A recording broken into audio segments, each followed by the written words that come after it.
Change, it's a big word, isn't it? Sometimes it feels like a monster under the bed. We know it's there. We hear it rustling around, but we sure don't want to look. We like things the way they are, comfortable, easy, predictable. But let me tell you something. Life isn't about staying comfortable. Life is about growing. And growth, well, that almost always means change. You gotta face it head on, folks. That's the only way through. Now, there was this smart fella, Lewin. He wasn't just whistling Dixie, he came up with a way to understand change. He called it Lewin's change theory. Sounds fancy, I know, but it's pretty straightforward. He said change happens in 3 steps. Think of it like an ice cube. You can't just wish it into a different shape, you gotta do something. It's a process, a journey from one state to another. And understanding this process can make all the difference. Let's talk about Emart supermarket. I spent some time there, good people, hard workers. But we had this point-of-sale system, our cash registers. Oh boy, it was old, it was slow. It was like trying to run a race with your shoes tied together. We were doing our best, you see. But the tools just weren't helping us shine. We were getting by, but getting by isn't the same as thriving, is it now? It was clear something had to give. Then management dropped the news. A brand new POS system was coming. You could almost hear a pin drop. Then the grumbling started. Why now? The old one works fine enough. This is going to be a headache. People don't like their cheese moved, do they? It's human nature. We resist what's unfamiliar, but fine enough wasn't going to cut it anymore. Not if we wanted to serve our customers better. Not if we wanted to make our own jobs easier in the long run. This was the start of our unfreezing at Emart.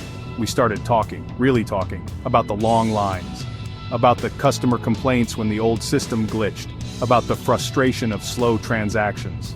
Suddenly it wasn't just management saying we needed a change. We, the staff, started to see it too. The problems were clear, they were affecting our work, they were affecting our customers. That awareness, that shared understanding, that's powerful stuff. It's tough to let go of old habits. They feel safe, they feel known. The old POS system, for all its faults, was familiar. We knew its quirks, we knew its limitations. But clinging to the familiar just because it's familiar, that's a recipe for staying stuck. We had to collectively realize that the discomfort of change was temporary. But the benefits of a new, efficient system, those would last. It was time to melt that old ice cube, ready for something better. So we were unfrozen. We knew things had to change. Then came the changing stage.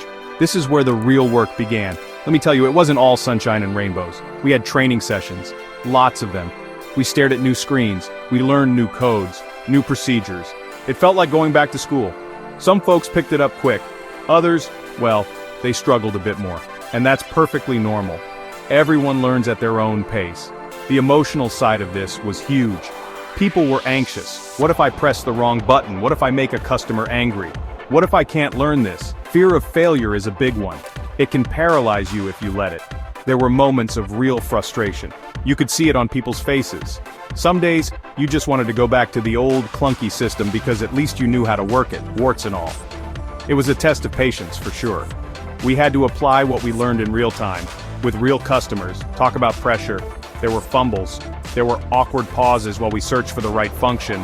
Sometimes a line would back up. You could feel the stress levels rising. But here's the thing, we supported each other. If someone was stuck, a colleague would step in. We shared tips. We shared encouragement.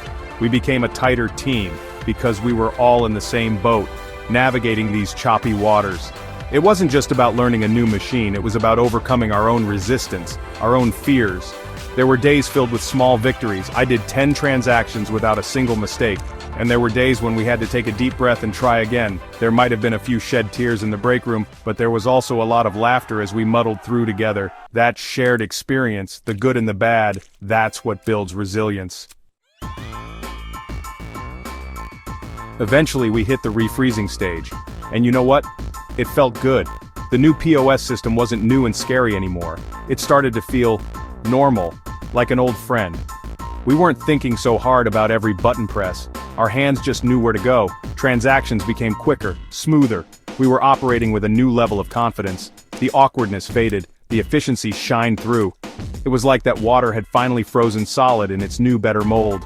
Our customers noticed the difference. You bet they did. Shorter wait times, fewer errors, happier cashiers. It all adds up to a better shopping experience, and happy customers are loyal customers. That's just good business sense. The stress that used to hang heavy in the air around the checkouts, it lightened up considerably. We were no longer fighting our tools, we were working with them, and it made a world of difference to our daily grind and the store's atmosphere. On a personal level, this whole journey was a wake-up call. I learned that I'm more adaptable than I thought. I faced the discomfort of not knowing. I pushed through the frustration of learning. And I came out the other side stronger, more capable. It wasn't just about learning a new POS system, it was about learning that I can handle change, that I can acquire new skills. That growth often lies just outside that comfort zone I talked about. That's a powerful realization. This experience at Emart with Lewin's theory in action, it wasn't just a work thing, it taught me lessons I can apply to any change in my life. Be open to unfreezing, embrace the messy middle of changing, and work to make the new ways stick.